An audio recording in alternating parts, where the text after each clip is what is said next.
ITAS is known as the Indigenous Tutorial Assistance Scheme. ITAS provides additional academic support to Aboriginal and Torres Strait Islander students who are attending Curtin University.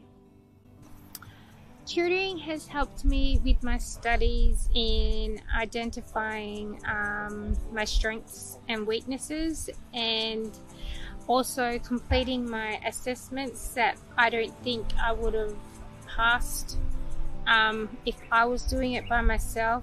You have a very strong relationship with them. You get to know them very well, because it's not like seeing somebody for an hour a week. It's sometimes 6 or 8 hours a week. For our students, having someone to talk to and really provide some extra support really makes a difference in their university experience and journey, especially here at CAS.